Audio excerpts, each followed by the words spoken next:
Hi friends, అందరికీ good morning. అందరూ ఏం చేస్తున్నారు? నేనైతే వంట చేస్తున్నాను. ఇదిగో మా ఇంట్లో ఈరోజు శనగపప్పు కూర వంట చేస్తున్నాను. ఇది ఎలా చేస్తానో చూడండి. ఇప్పుడు పొయ్యి మీద గిన్నెనైతే పెట్టుకున్నానండి. ఇప్పుడు ఇందులో నూనె పోద్దాని. ఓకేనా? ఇగో నూనె పోస్తున్నా.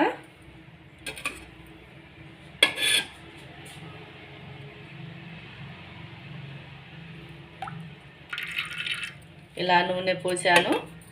ఇది కొంచెం వేడి కావాలి.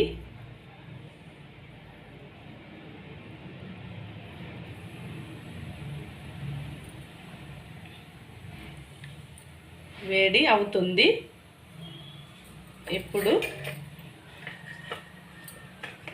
తాలింపు వేసుకోవాలి కదా. కొన్ని పచ్చిమిర్చీలు పోస్ట్ అయితే వేస్తున్నాను.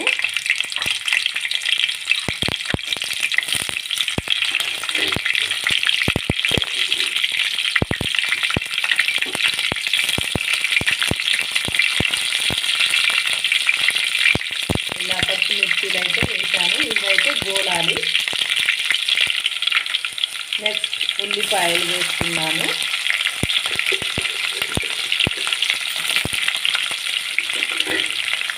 ఉల్లిపాయలు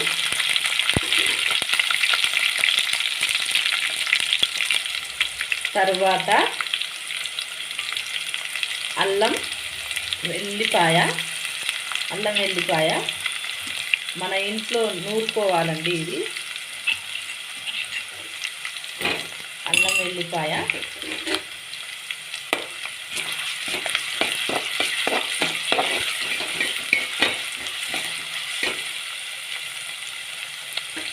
వెల్లిపాయ కూడా కొంచెం గోలాలి ఎర్రగా.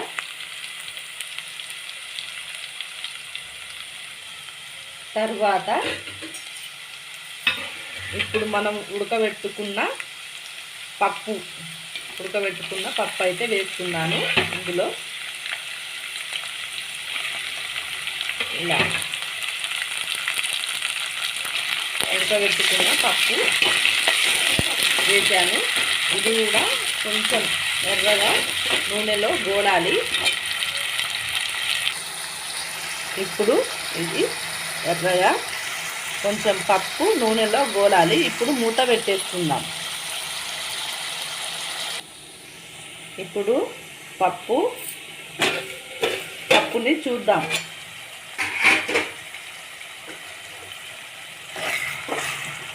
బాగా నూనెలో గోలుతుంది కదా. ఇప్పుడు మనము పసుపు వేసుకుందాం. పసుపు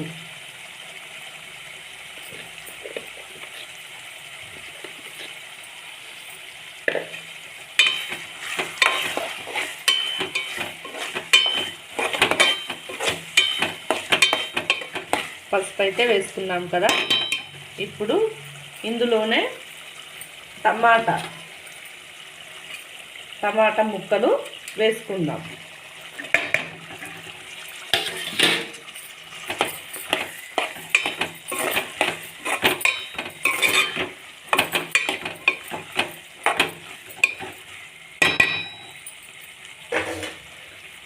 టమాటా ముక్కలు వేసుకున్నాం కదా. ఇప్పుడు మళ్ళీ గోలనిద్దాం నూనెలో. ఇప్పుడు మనం ఈ కోడిగుడ్లు నేను ముందుగానే ఉడకబెట్టి ఇవి కూడా పప్పులో వేసేద్దాం. చూద్దాం. ఇది మూత పెట్టి గోలిపోతుంది కదా.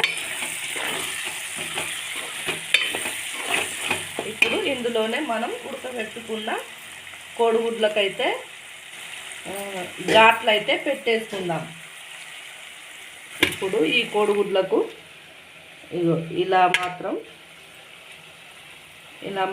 చాకుతో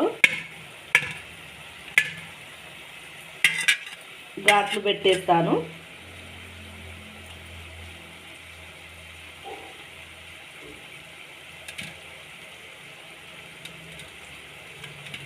ఇలా అయితే ఘాట్లయితే పెట్టాలి.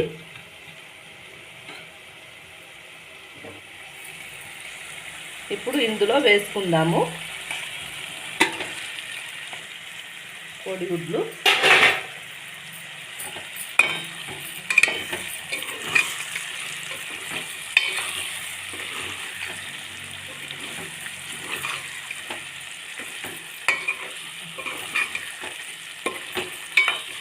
ఇవి బాగా నూనెలో కొద్దిగా మగ్గనిద్దాం. మళ్ళీ మూత పెట్టేసుకుందాం. ఇందులోనే చిటికెడు ఉప్పు అయితే వేసుకుందాని,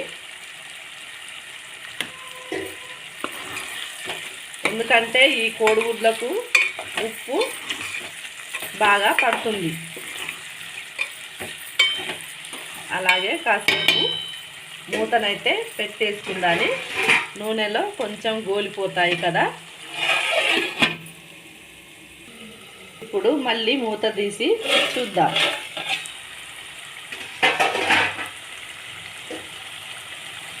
ఇలాగైతే గోలుతున్నాయి కదా, ఎందుకంటే కోడిగుడ్లు వేసినాం కదా, కొంచెం మెల్లగా నెమ్మదిగా కలుపుకోవాలి. ఎందుకంటే ఈ కోడిగుడ్లు ఇచ్చుకపోతాయి, 2 ముక్కలు అవుతాయి.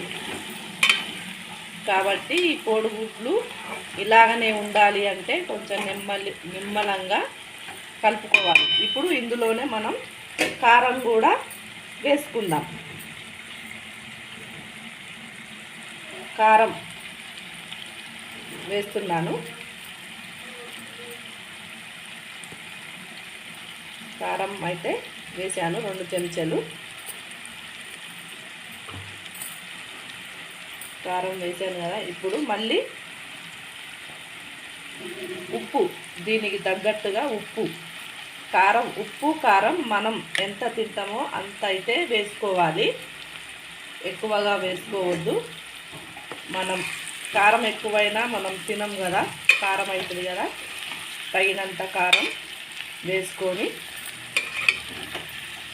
తినాలి. మేమైతే కారం ఎక్కువనే తింటాము. ఎవరు ఎలాగా తింటారో అంతవరకే వేసుకోవాలి చూసుకుంటూ. నేనైతే కారం ఎక్కువ తింటా కాబట్టి కొంచెం కారం అయితే మరింత వేసుకుంటాను.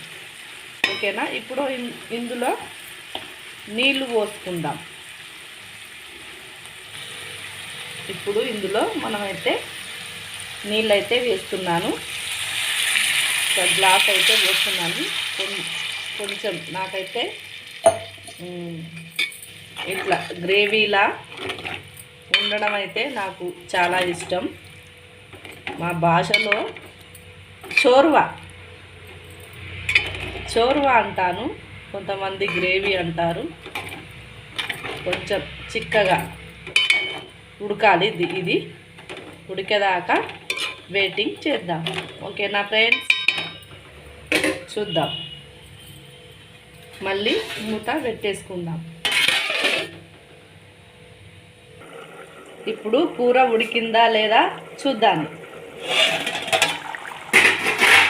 వావ్, ఎలా ఉడికిపోతుందో చూడండి, ఎంత బాగుందో కదా అండి. శనగపప్పు కోడిగుడ్లు నేనైతే ఇలా వండుతాను. మీరు అయితే ఎలా వండుతారో కామెంట్ బాక్స్లో కామెంట్ చేయండి. నచ్చిన వాళ్ళు లైక్ చేయండి, అలాగే సబ్స్క్రైబ్ కూడా చేసుకోండి. ఎవరైనా కొత్త వాళ్ళు నా ఛానల్ని చూసినట్టయితే సబ్స్క్రైబ్ చేయండి, లైక్ చేయండి. ఓకేనా ఫ్రెండ్స్, చూడండి ఇదైతే ఇంకొంచెం అయితే ఉడకాలి. మళ్ళీ మూత పెట్టేసుకుందాం. ఇప్పుడు చూడండి ఇది ఉడికిందా లేదా. ఇప్పుడు మనం మూత తీసి చూద్దాం. వావ్, ఎంత బాగా కలర్ అయితే ఎంత బాగా ఉందో. ఈ కూరను చూస్తుంటే ఇట్లా నోరైతే ఊరిపోతుంది. ఎలా ఉందో చూడండి, ఎంత బాగుందో. కూరనైతే ఉడికిపోయింది. ఇప్పుడు ఇక స్టవ్ ఆఫ్ చేసుకోవడమే, అన్నంలో పెట్టుకొని తినడమే. ఎంత బాగుందో చూడండి ఈ కూర, సూపర్. నేనైతే ఇలా వండుతానండి, మీరైతే ఎలా వండుతారో కామెంట్ బాక్స్లో కామెంట్ చేయండి. టమాటా, పప్పు, కోడిగుడ్లు ఈ 3 కలిపి ఇలాగైతే వండాను. మీరైతే ఎలా వండుతారో కామెంట్ బాక్స్లో కామెంట్ చేయండి. నచ్చిన వారు లైక్ చేయండి, సబ్స్క్రైబ్ చేయండి, షేర్ చేయండి. ఓకేనా ఫ్రెండ్స్, మరి బాయ్.